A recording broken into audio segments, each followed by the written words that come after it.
Devant la rareté et la baisse des ressources halieutiques, la pisciculture se présente comme une solution pour la préservation et la gestion de ces ressources.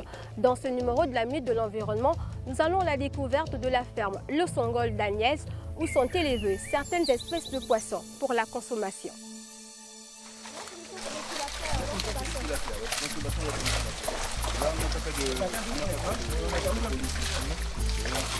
Au Gabon, le poisson, qu'il soit d'eau douce ou de mer, est très consommé par la population. Dans le pays, une personne consomme environ 35 kg de poisson par an. La FAO, l'Organisation des Nations Unies pour l'alimentation et l'agriculture, estime que cela représente l'un des taux les plus élevés du continent africain. Devant ses besoins croissants en poissons, le pays doit désormais pouvoir réduire le coût des importations et répondre aux besoins du marché local. La pisciculture se présente alors comme solution. Nous sommes ici au village Ondem 2, situé à 80 km de Libreville, la capitale gabonaise. Valentin Le Songol n'a pas fait d'études dans le domaine. Pourtant, avec le temps, il a pu acquérir des compétences en pisciculture. Alors, monsieur Le Songol, dites-nous, d'où vous vient cet intérêt pour la pisciculture? J'ai été visiter un ami qui m'a conduit sur son site piscicole et m'a présenté les conditions dans lesquelles il faisait la pisciculture, entre autres la nature de l'eau, la source d'eau. Lui, il pompait de l'eau de sous terre et il se servait des pompes mécaniques pour tirer de l'eau de sous terre. Je me suis dit, mais bon, s'il arrive à réaliser cela avec des machines, alors que nous, au Gabon, on a un potentiel très élevé, on a un potentiel hydrologique très élevé, pourquoi est-ce que, bon, moi, je ne le ferai pas? Mais si on revenait à vous, depuis combien de temps vous êtes lancé dans cette activité et comment avez-vous acquis des compétences, vous qui n'êtes pas de ce domaine? Voilà, donc je me suis lancé là-dedans depuis 2013. Depuis 2013, j'ai commencé à chercher le site, j'ai trouvé ce site et les compétences, bon, je les ai acquises, les compétences, je les ai acquises sur le terrain. Et n'empêche quand même que j'ai eu des formations qui m'ont été faites par la FAO. Également, j'ai reçu quand même l'appui de la Direction générale de la pêche et de l'aquaculture, par la Direction de l'aquaculture, qui m'a donné des orientations par rapport à l'élevage du poisson. C'est la Direction de la pêche et de l'aquaculture qui m'a appris à sexer le poisson, qui m'a appris à nourrir le poisson. Et puis avec ça, petit à petit, je me suis formé un peu sur le tas pour avoir des connaissances et puis arriver au niveau où je suis aujourd'hui. Comment vous arrivez à concilier votre profession d'origine et la pisciculture, votre seconde passion, on va dire? Oui, c'est une seconde passion, c'est vrai. Généralement, ce sont les jours fériés et les week-ends qui me servent de jours, je veux dire de jours de pointe pour la pisciculture. Alors chaque fois que j'ai eu un petit temps de repos, que ce soit le dimanche, le samedi ou un jour férié, je suis ici systématiquement. Mais n'empêche quand même qu'il y a quelqu'un sur les lieux qui veille tous les jours aux poissons, qui les nourrit, qui surveille la conformité des ouvrages. Je veux dire les bacs, la digue de rétention, les canaux d'alimentation. Voilà, il y a quelqu'un qui est en permanence. Alors, cela fait 9 ans que vous êtes dans le domaine. Quelles sont les variétés de poissons que vous élevez et pourquoi ce choix? Bon, les variétés de poissons que j'élève sont le tilapia, le silure. J'ai également tenté l'expérience de la crevette, mais la crevette n'a pas prospéré. Mais je sais qu'un jour, elle va prospérer puisque c'était à cause des erreurs de début que j'ai dû mélanger les crevettes avec d'autres spéculations et certainement le tilapia ou bien le silure a détruit la crevette. Mais les spéculations les plus en vue sur la ferme aujourd'hui, c'est le tilapia et le silure. Pourquoi le tilapia et le silure? Bon, le tilapia, c'est d'abord par rapport à sa qualité. C'est un poisson qui se mange bien et c'est un poisson très résistant qui s'adapte facilement à tous les milieux, que ce soit un milieu saumâtre ou un milieu d'eau douce comme là où nous sommes, il s'adapte très bien et il croît assez bien. C'est vrai qu'il est exigeant dans sa croissance. Il faut le sexer pour qu'il grandisse bien, pour qu'il atteigne la taille commerciale. Mais c'est un poisson qui se mange bien et qui est assez prisé par le marché, par les populations gabonaises. C'est un poisson de haïkai. Généralement, les gens préfèrent le poisson haïkai, contrairement aux silures qui, souvent, les gens y mettent un peu de réticence. Alors justement, vous avez anticipé en parlant du marché. Comment vous arrivez à couvrir les besoins du marché? Quelles sont les quantités que vous mettez sur le marché, par exemple? Modestement, j'essaie de sortir les quantités qui arrivent à maturité et à les mettre sur le marché. Par exemple, mais couvrir le marché, ça demande des efforts et c'est notre objectif. Pour le moment, nous sommes à une production de l'ordre de 960 kg par mois, ce qui nous conduirait à une production annuelle de 1 tonne. Mais malheureusement, jusqu'à ce jour, nous n'arrivons pas encore à atteindre cet objectif.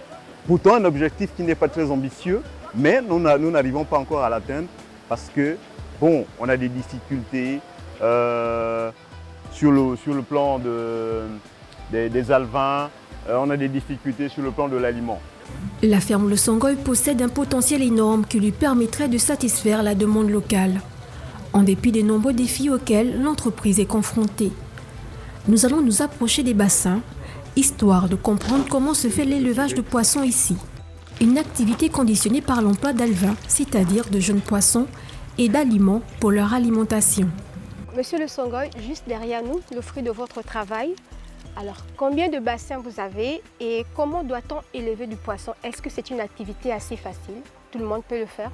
En fait, chaque élevage a sa spécificité. J'ai 21 étangs pour l'élevage de poissons. Bon, c'est vrai que tous les 21 ne sont pas opérationnels, mais j'ai quand même 13 étangs qui sont actifs en ce moment.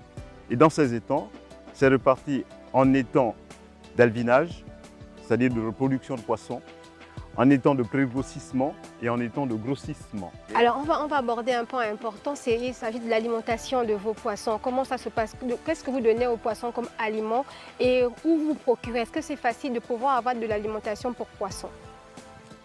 C'est pas facile d'avoir de l'aliment pour poissons. Au tout début, nous avons commencé à demander de l'aliment de poissons aux fournisseurs locaux que je ne citerai pas ici. Il se trouvait que ce fournisseur ne nous donnait que 25 kg pour nourrir 4-5 bassins, c'était vraiment insuffisant. Donc nous avons dû essayer de nous investir. Malheureusement, nous faisons de l'autofinancement. Chaque fois qu'on a une petite recette, on la réinvestit pour acquérir autre chose. Donc on s'est investi dans l'acquisition des équipements pour la fabrication d'aliments de poissons.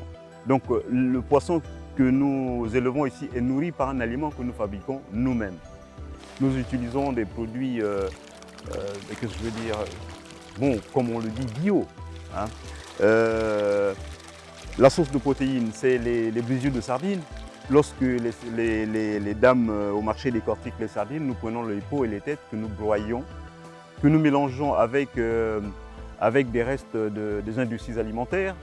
Je veux dire les grandes sociétés qui fabriquent de la farine pour le pain, des choses comme ça, que l'on mélange, entre autres le remoulage de sang de blé, le sang de blé, et c'est avec ça que nous nourrissons le poisson. Comment vous occupez de vos poissons? Est-ce que vous rencontrez certaines maladies, certaines pathologies? Nous n'avons encore jamais constaté de maladie sur ce site. C'est vrai qu'on rencontre de temps en temps une mortalité.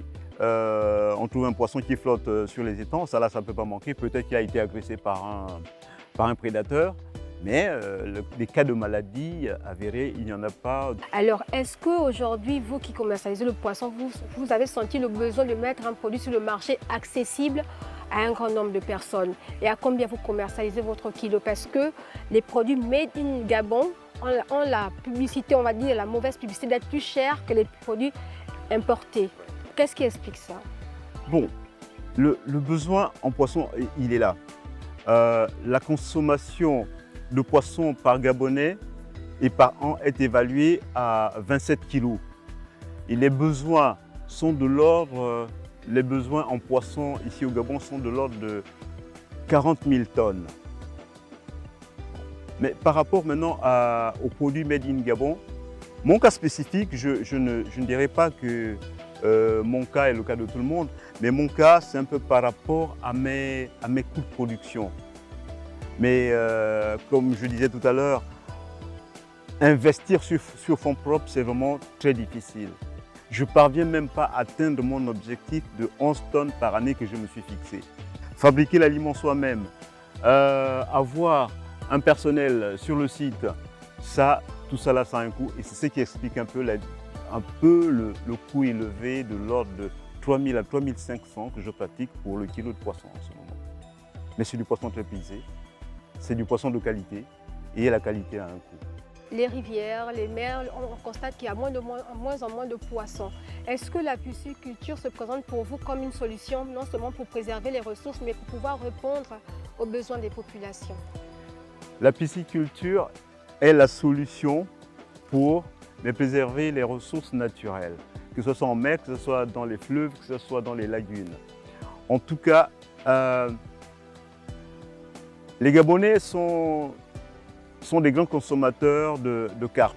Le tilapia, entre autres, est une variété de carpe. Vous remarquerez que dans la région de Lambaréné, où on fait de la pêche de la carpe, autrefois c'était des très grandes prises, des bonnes prises, mais aujourd'hui de moins en moins, il y a des bonnes prises où on trouverait des grosses carpes. La solution de toutes les façons de la préservation de nos ressources halieutiques, que ce soit maritimes, fluviales ou lagunaires, passe forcément par la pisciculture. Parce que, du moins, en faisant de la pisciculture, on contrôle, ce sont des pêches contrôlées. On prend le poisson lorsqu'il a atteint le poids qu'il faut. Et pendant ce temps, si on peut tous s'orienter vers la pisciculture, on laisserait le temps aux espèces naturelles de se régénérer, de grandir, de se reproduire. Voilà. En tout cas, c'est la solution qu'il faut pour faire dans le développement durable. La pisciculture est la solution qu'il faut pour faire dans le développement durable. À mon avis, je pense qu'il n'y a pas d'autre solution en ce qui concerne surtout la carpe. Voilà. Les stocks de poissons sauvages s'effondrent avec la surpêche. Selon certaines estimations, 90% des gros poissons ont disparu. Si la pêche continue au rythme actuel sans laisser aux écosystèmes marins le temps de se régénérer, nos océans seront d'immenses déserts d'ici à 2050. L'aquaculture pourrait s'imposer comme une des solutions pour fournir des protéines à 7 milliards d'humains sur la planète, tout en évitant de faire disparaître des espèces de poissons sauvages frappés par la surpêche. La pisciculture est un moyen efficace aujourd'hui pour lutter contre l'épuisement de ressources halieutiques et la surpêche. Car, selon la FAO, la consommation de poissons dans le monde pourrait atteindre 21,5 kg par personne d'ici à 2030.